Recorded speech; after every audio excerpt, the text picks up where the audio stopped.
सुप्रभातम सर्वेभ्यः। आज हम सभी कक्षा 12 की पाठ्य पुस्तक शाश्वती भाग द्वितीय के प्रथम पाठ का अध्ययन करेंगे। प्रथम पाठ का नाम है विद्यया। विद्यया में कौन सी विभक्ति है? तृतीय विभक्ति। और तृतीय विभक्ति जहाँ होती है उसका आशय होता है के द्वारा।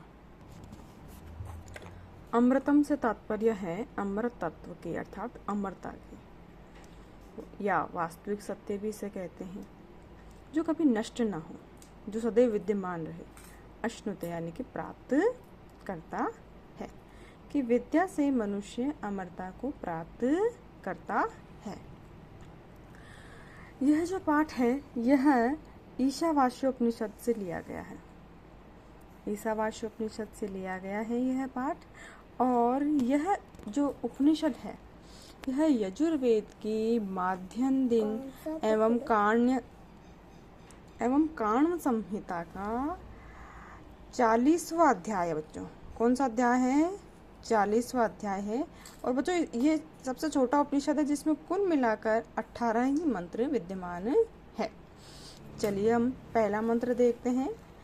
जो पहला मंत्र है उसमें ईश्वर की सर्वत्र विद्यमानता को बताया गया है कि हर वस्तु में, चराचर वस्तुओं में, इस संसार में जो कुछ भी हमें दिखाई देता है अथवा जो नहीं दिखाई देता है अथवा जो गतिशील है या अगतिशील है, उन समस्त वस्तुओं में एक तत्व विद्यमान है जो कभी नष्ट नहीं होता, उसे ईश्वर कहते हैं।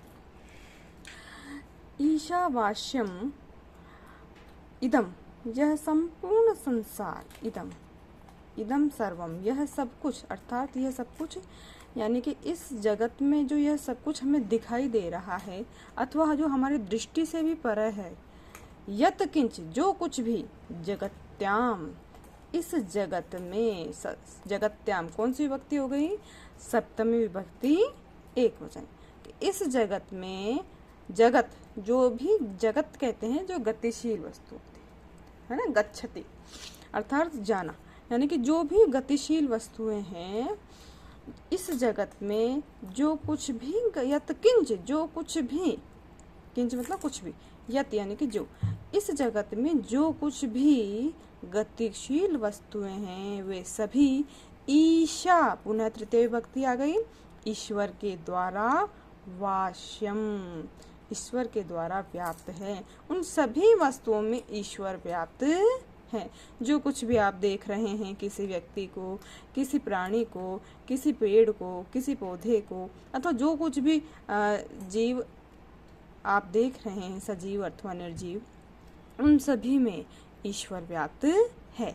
अर्थात कहने का तात्पर्य यह है कि जो कुछ भी आप चीज़ काम में ले रहे हैं, जैसे अभी हम पुस्तक काम में ले रहे हैं, मैं पेंसिल काम में ले रही हूँ, तो ये इन सभी चीज़ों में क्या है? ईश्वर व्याप्त है। तो हमारा तो कुछ नहीं है, यानी कि हम ये नहीं कह सकते कि ये पुस्तक मेरी है, इसमें ईश्वर नहीं है, ये पेंसिल मेरी है, इसमें ईश्वर नहीं है।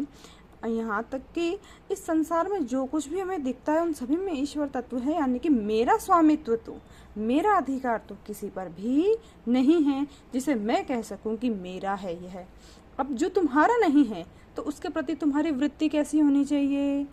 तेन, कि जब सब कुछ ही ईश्वर से व्याप्त है तो त्यक्तेन भुंजिता, इन समस्त चराचर वस्तुओं का त्यक्तेन, त्याग पूर्वक, भुंजिता, भोग करो।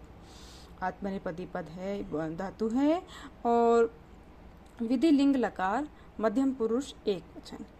क्या कहता है? हमें विधिलिंग चाहिए अर्थ में आता है, तो हमें कैसी वृत्ति से, कैसे व्यवहार से हमें इस जीवन को जीना चाहिए? त्यक्तेन, त्याग पूर्वक, कि मुझे यह कोई भी चीज़ काम में लेनी है, मेरे उपयोग के लिए मैं उतना ही उपयोग में लूँ, अथवा किसी के प्रति मैं मेरा स्वामित्व न दिखाऊं कि ये मेरा स्वामित्व है अथवा इसका प्रयोग मैं ही कर सकती हूँ, इसके अलावा और कोई नहीं कर सकता।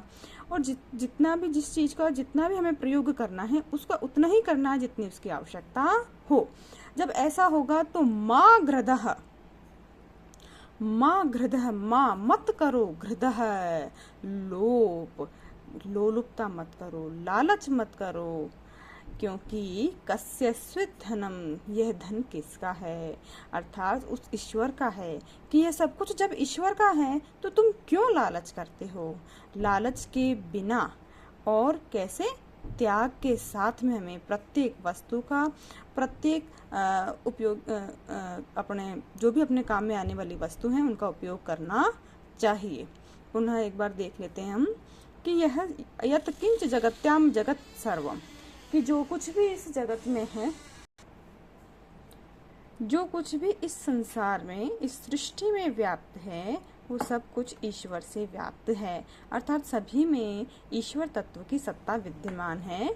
इसलिए प्रत्येक मनुष्य को त्याग पूर्वक भोग करना चाहिए। मां हृदय और किसी भी वस्तु के प्रति लोलुपता का भाव नहीं रखना चाहिए, क्योंकि यह सब कुछ उस ईश्वर का है, हमारा कुछ नहीं है। इसलिए हमें प्रत्येक वस्तु का उतना ही उपयोग करना चाहिए जितनी हमें आवश्यकता हो, और कभी भी लालच नहीं रखना चाहिए।